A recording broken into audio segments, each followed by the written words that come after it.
semua, perkenalkan, nama saya Fabiola Krisma Kirana Analisa. Saya adalah dosen tetap di Departemen Arsitektur Universitas Atmajaya Yogyakarta. Saat ini, saya dalam proses mengikuti sertifikasi dosen gelombang 1 yang diselenggarakan oleh Kemendikti Saintek tahun 2025. Saya akan melakukan penyusunan dokumen pernyataan diri dosen dalam unjuk kerja Tridharma Perguruan Tinggi atau PDD UKT-PT. Pada kesempatan ini, saya akan memaparkan salah satu mata kuliah yang saya ampuh, yaitu Studio Desain dan Riset Arsitektur. Mata kuliah ini diajarkan pada semester genap tahun ajaran 2024-2025. Memiliki bobot 6 SKS dan merupakan mata kuliah wajib yang dapat diambil oleh mahasiswa pada semester 6.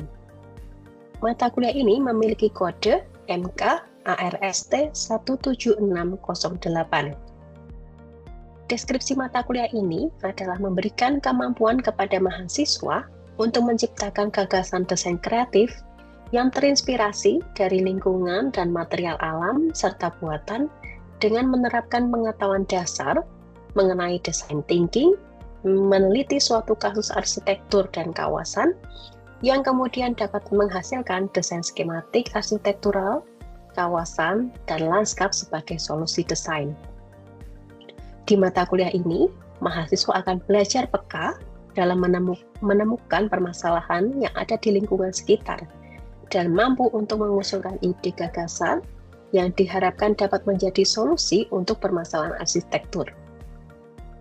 Mata kuliah ini diselenggarakan dengan cara blended learning dan berkolaborasi juga dengan kegiatan Merdeka Belajar Kampus Merdeka atau MBKM. Metode pembelajaran dilakukan secara aktif dan partisipatif, dilakukan juga ceramah dalam rangka penyampaian materi, kemudian ada kegiatan research-based design sebagai inti dari mata kuliah ini, serta kolaborasi antar mahasiswa dalam mengerjakan beberapa tugas dan pengumpulan data. Mata kuliah ini memiliki 4 CPNK, yaitu yang pertama, menyusun konsep untuk menyelesaikan permasalahan penelitian dan desain melalui pemikiran logis, kritis, sistematis, dan inovatif, sesuai dengan prinsip-prinsip desain kreatif, pemrograman arsitektur, ruang dan organisasi ruang, metode riset arsitektur, dan manajemen proyek. CPNK yang kedua, mampu menyusun proses penelitian untuk perancangan kreatif sesuai kaidah teori, prinsip, peran dan metode penelitian atau perancangan arsitektur yang aktual atau efektif melalui proses penelusuran yang memadai.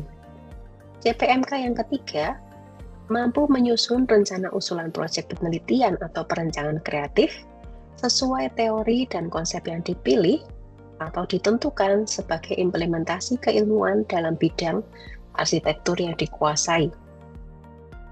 Mampu menyajikan usulan proyek penelitian atau perancangan arsitektur secara konsisten dengan rencana usulan proyek penelitian atau perancangan arsitektur yang disetujui. Juga ada capaian sikap yang diharapkan dicapai, yaitu mampu menunjukkan praktik nyata penerapan sikap etis, kreatif, inovatif, adaptif, transformatif, kolaboratif, murakabi, memiliki etos kerja yang unggul, dan memiliki kontribusi kepada keberlanjutan kehidupan. Ada beberapa media pembelajaran yang digunakan, yaitu RPS, yang dijelaskan di awal perkuliahan dan juga dapat diunduh melalui LMS Universitas Atmajaya Yogyakarta. Artikel-artikel ilmiah yang dapat menjadi dasar dalam studi literatur, juga video perkuliahan, baik dalam bentuk micro teaching dan kuliah hybrid melalui MS Teams. Beberapa materi pembelajaran yang disampaikan yaitu metode riset arsitektur, teknik perumusan masalah dan studi literatur, penyusunan proposal riset, problem solving melalui desain, pengembangan skematik desain, dan pengembangan teknik presentasi desain. Sistem penilaian dalam mata kuliah ini dilakukan dengan melakukan beberapa kali evaluasi, yaitu evaluasi pertama yang dilakukan di minggu keempat dengan bobot 10%, Evaluasi kedua yang dilakukan pada saat UTS atau minggu ke-8 dengan bobot 21%. Evaluasi ketiga yang dilakukan di minggu ke-12 dengan bobot 33%, dan evaluasi 4 atau dilakukan di minggu ke-16 dalam bentuk UAS atau ujian akhir semester dengan bobot 36%. Di setiap evaluasi sudah disusun rubrik penilaian yang juga dapat diakses oleh mahasiswa, sehingga mahasiswa juga dapat melakukan evaluasi diri.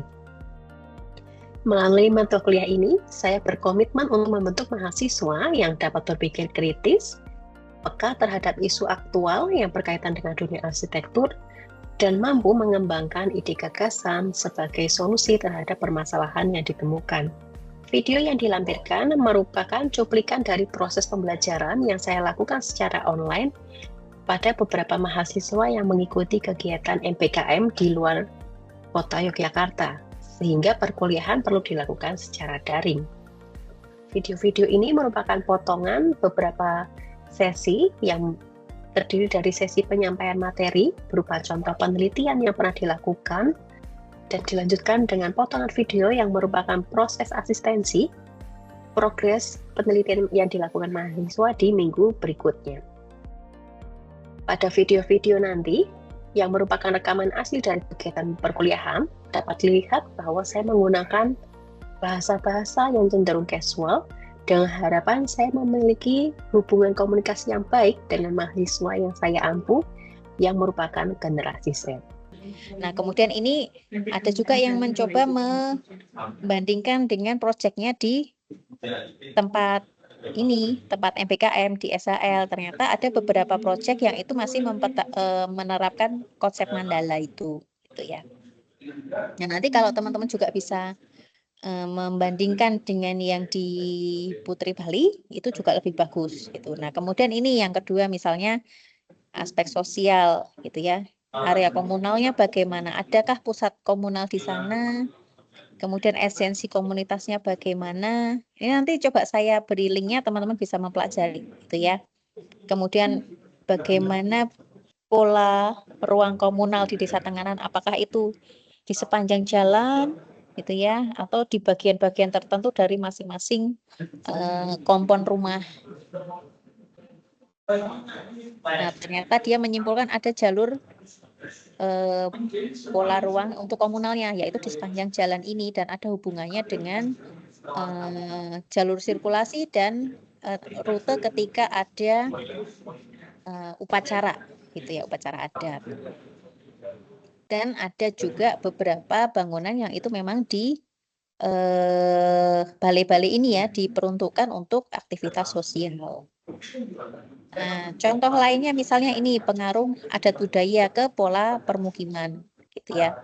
Nah, di sini juga bisa dijelaskan pengaruhnya apa sih, gitu ya. Ada ya dari aspek tradisi, akses, pola ruang.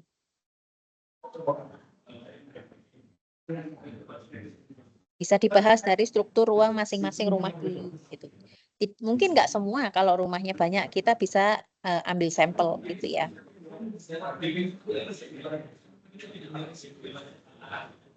Nah, ternyata kalau dari adat budaya, ternyata jalan ini kemudian berperan penting, gitu ya, menjadi area untuk pusat kegiatan misalnya.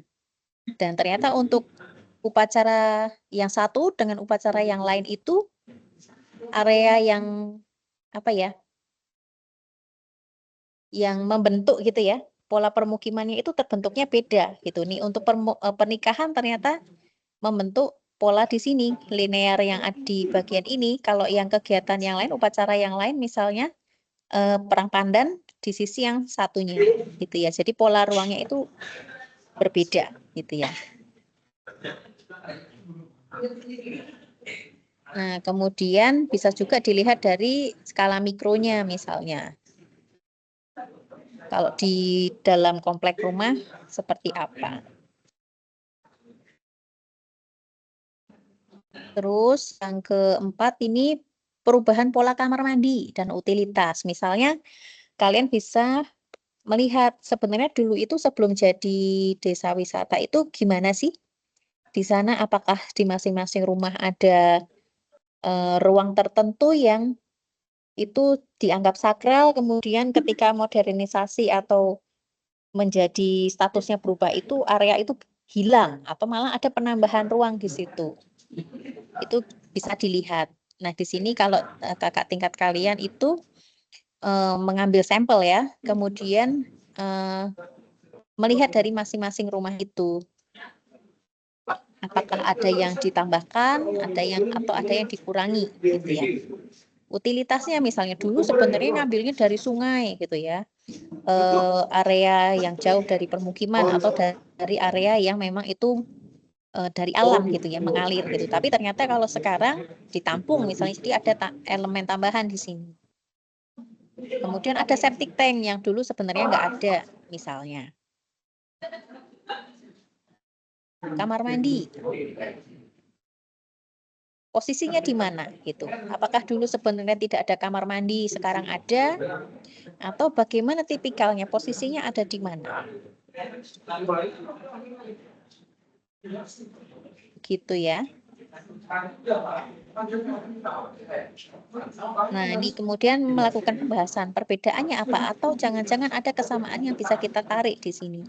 Kalau yang di sini dilihat dari 6 dari 7 rumah yang diamati itu letak kamar mandi di area belakang gitu ya, dan terletak di sisi selatan. Jangan-jangan ada hubungannya dengan filosofi yang ada di lingkungan rumah adat itu gitu ya. Kenapa kok di sisi selatan gitu, enggak di sisi utara?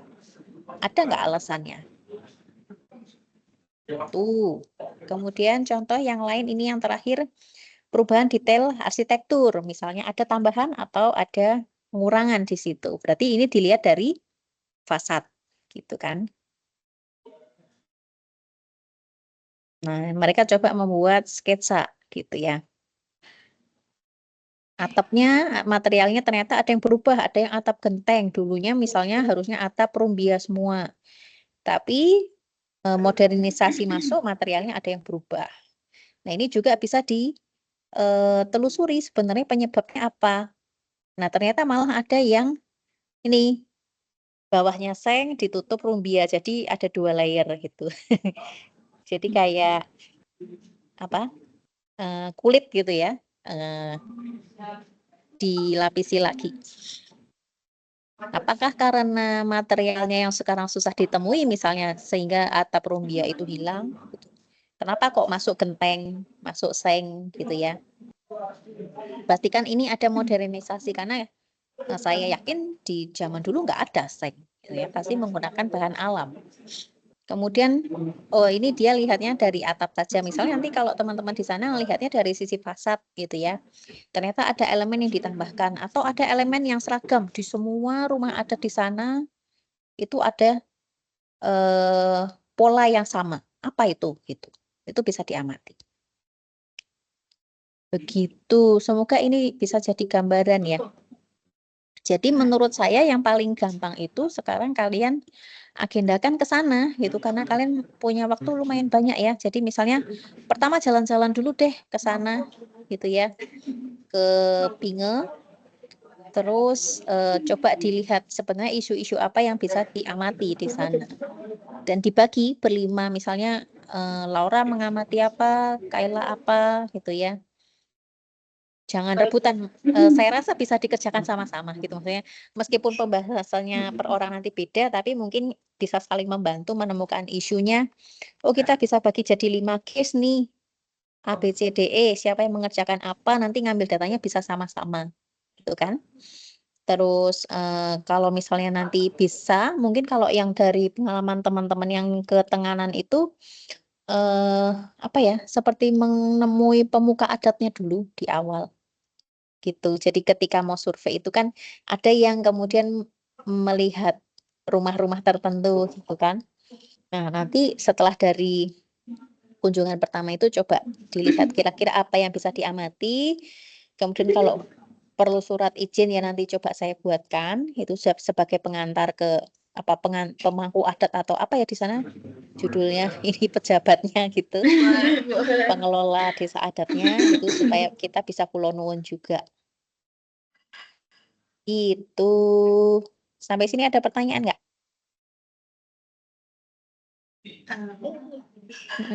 Aku mau nanya juga, kalau misalnya lihat dari contoh itu kan sebenarnya kebanyakan tuh kayak sebenarnya mengamati terus perbandingan sama apa yang dilakukan kalau misalnya dari contoh itu berarti dari SHL kan Bu.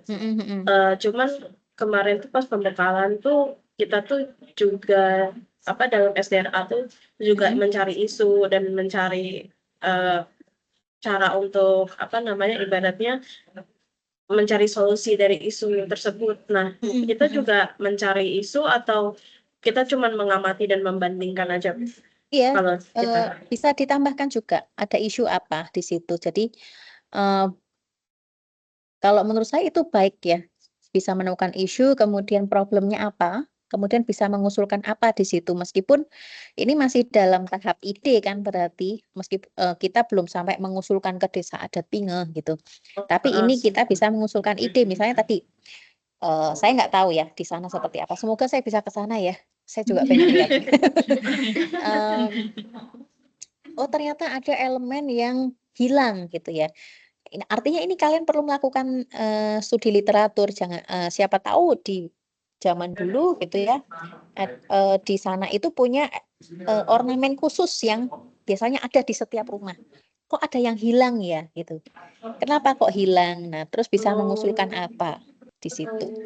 Apakah, mungkin kita tidak bisa kemudian secara instan mengembalikan elemennya gitu, atau bisakah kita menambahkan elemen itu di bagian rumah yang lain? Begitu. Oke, selamat malam Ibu Fabi. Jadi kami di sini ingin mempresentasikan hasil observasi dan juga survei di Desa Pinge. Lalu kami mengambil judul yaitu transformasi bentuk dan fungsi bangunan tradisional pada Desa Adat Pinge di Kabupaten Tabanan dalam aspek ekonomi. Lalu selanjutnya ada latar belakang. Yang pertama ada fenomena dan isu lapangan, bisa dijelaskan oleh Laura.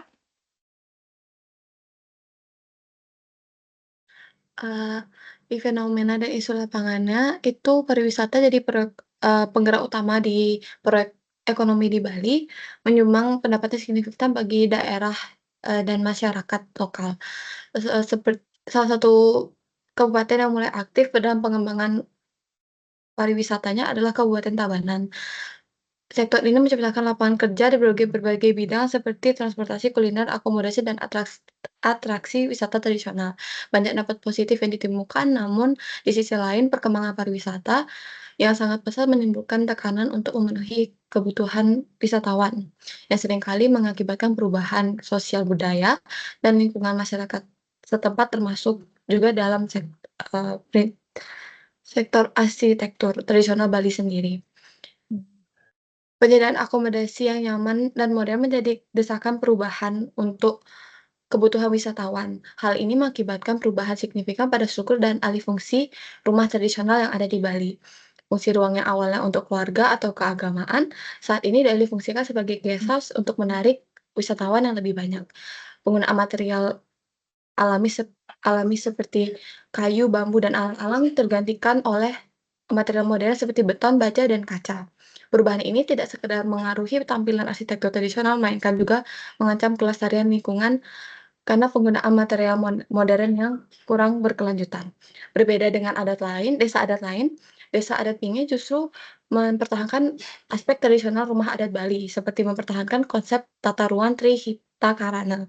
Pariwisata tidak menjadi alasan untuk mengubah tata letak dan fungsi ruangan rumah di Desa Adat Pinge, melainkan pariwisata yang menyesuaikan tradisi dan nilai-nilai setempat. Aktivitas pariwisata di Desa Adat Pinge dirancangkan untuk mendekat dan menghormati integritas dan nilai-nilai tradisi budaya setempat, agar wisatawan bisa merasakan otentik dari pengalaman tinggal di lingkungan tradisional Bali. Oke, ya terima kasih teman-teman. Good effort, jadi saya apresiasi. Dan teman-teman sudah mulai bisa ada pembagian ya di situ, siapa akan fokus kemana, meskipun nanti mungkin karena site-nya sama, lalu bisa ambil datanya sama-sama gitu ya, saling membantu, saya rasa itu akan mempermudah itu. Nah, sebelum itu nanti coba bisa diperbaiki sekalian atau bukan diperbaiki ya, disempurnakan lagi. Jadi misalnya tadi kan kalian sudah sudah bisa mencoba mendefinisikan tujuannya akan apa, mengidentifikasi apa, mengeksplorasi apa di situ. Nah, dilengkapi dengan apa namanya? Sebenarnya kemudian yang menjadi permasalahan apa di situ? Kenapa kok kalian ingin melakukan penelitian itu? Dengan melakukan identifikasi atau eksplorasi itu tuh sebenarnya apa sih yang menjadi urgent di situ? Misalnya kalau tadi arsitektur vernakular ya terkait dengan pelestarian bangunan vernakular misalnya. Dikaitkan saja ke situ, kemudian didetilkan dengan metodenya. Jadi misalnya untuk mencapai tujuan ini, menjawab tujuan ini, metodenya nanti akan bagaimana, dengan cara apa? Apakah dengan dokumentasi, membuat gambar, jadi mengambil foto di lapangan, dengan interview misalnya, terus apakah perlu dengan sketsa misalnya gitu ya untuk mempermudah. Tadi kalau ada beberapa sebenarnya yang mau saya bahas tadi misalnya terkait arsitektur vernakular gitu ya. Kemudian kan membahas per elemen itu kan juga bisa dikomparasi, studi komparasi gambar ya, before-nya dulu seperti apa, sekarang bagaimana. Kemudian misalnya juga bisa didata mana sih dari rumah-rumah itu jadi seperti membuat base map-nya gitu ya. Dari sekian unit nanti sebarannya mana saja yang sudah ada intervensi material modern, itu juga bisa. Nah, itu tadi metodenya silahkan coba didetailkan seperti itu di masing-masing kalian gitu ya. Mungkin akan berbeda satu dengan yang lainnya. Tapi saya rasa akan ada data yang bisa beririsan di situ. Kemudian data apa yang dibutuhkan berikutnya untuk melengkapi. Kalau yang sekarang kan teman-teman menjabarkan temuan dan kesimpulannya berdasarkan sekali survei. Jadi hanya di permukaan saja gitu kan. Jadi kalau mau lebih dalam lagi, lebih detail sebenarnya masing-masing dari kalian butuh data apa saja. Nah, itu coba didetailkan sehingga nanti itu juga jadi briefing untuk kalian sendiri. Oh, nanti butuh data ini aja nih. Data ini. Nah, terus strateginya gimana nanti di sana gitu. Apakah mungkin hanya dengan sekali datang sehari gitu dari pagi sampai sore semuanya data bisa diambil, atau mungkin bisa di breakdown kunjungan 1, 2, 3, terus misalnya yaitu kebutuhan surat misalnya. Jadi saya juga bisa support di bagian mana di situ, surat pengantarnya ke siapa saja. Itu juga bisa sekalian didetailkan di situ. Oke deh. Ya, kalau sudah di sana udah malam ya. Oke, nanti kalau udah ada link untuk recordingnya kalian bisa akses, nanti saya kasih. Oke. Thank you for today. Sampai ketemu Jumat atau Senin, nanti saya kabari lagi.